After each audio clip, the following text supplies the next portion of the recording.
The average price has actually increased month over month in the Greater Toronto area, but it seems like nobody wants to talk about it.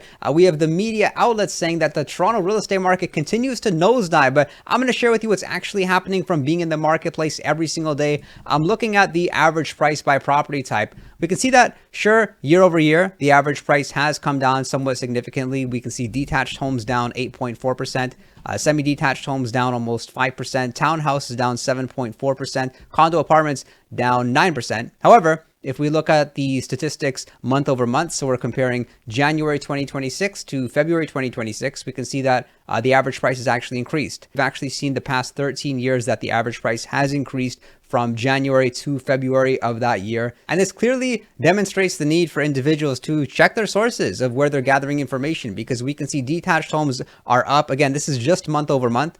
Detached homes up 3.7%, semis up 8.6%, townhouses up 2.9%, and condo apartments up 3.6%. So if you're a buyer that's in the market, maybe you're on the sidelines waiting for prices to decrease, this is a good sign and a good indicator that maybe prices may not be decreasing. Maybe this is just temporary. We are entering the spring months when average prices do increase, and then we see prices do come down afterwards in the summertime. But in 2025, we saw the average price was on this downward trajectory. So thankfully, it looks like the bottom is behind us, and there actually is some optimism in the marketplace based on what we're seeing. However, I'm definitely not saying that this is a great real estate market, because in many aspects, the market is still down. We can see here, looking at the number of sales that were reported in February 2026, there was only about 3,800 sales. And February 2025, that was just after the tariff announcement had really came into effect and it started scaring buyers and sellers in the marketplace. So we only saw about 4,100 sales take place last year. So to think that the number of transactions is actually even down more so since then, down by 6.3%, represents that there is not much optimism in the market. But the number of new listings is actually down. The Market Watch report does say that new listings declined by a greater annual rate, and there was a dip in new listings, which show that listing intentions are down for 2026. So this could be very interesting if we see less new listings come to the market and the inventory slowly get absorbed, leading into potentially a seller's market. And we could see that happen more likely the second half of the year. That's what most of the reports are saying. We can see here that the uptick in GTA home sales expected in the second half of the year, based on what they're seeing with the buyers on the sidelines and with less listings coming to the market. And as further evidence of that, we can see that the number of active listings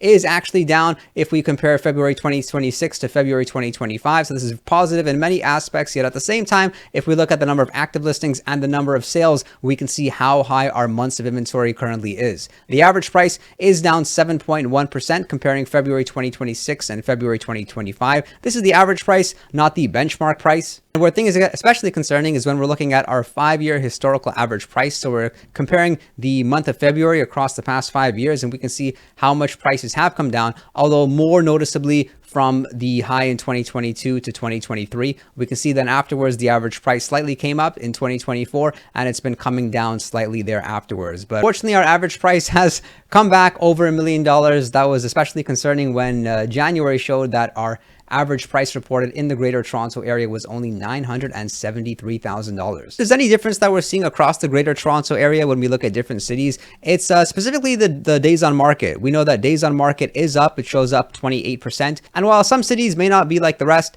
we can see that the average price has come down pretty much across the Greater Toronto area. But the major difference, if we look at Durham region, for example, is that homes are selling faster and they're also selling closer to asking price. We're taking a look at the new construction homes, specifically in the city of Toronto, and how much prices have increased and then come down. Condo apartments, surprisingly, the average price hasn't come down too significantly, but we can see single family homes certainly have. And this could, of course, be because the builders for the condominium apartments are not dropping their prices, maybe because they're at a point where if they were to drop their prices anymore, they would be incurring a loss and the project would no longer be something that would be profitable for them to follow through with. If you thought sales were down on the resale side, this information demonstrates that the new home sales are down far more significantly. We can see just how few sales have taken place for new construction homes. So much so that builders with a very strong reputation are offering different incentives and concessions for buyers out there. So we can see Mattamy Homes, they've actually come up with something called a price protection program. What this price protection program represents is that if you're to buy a specific Mattamy project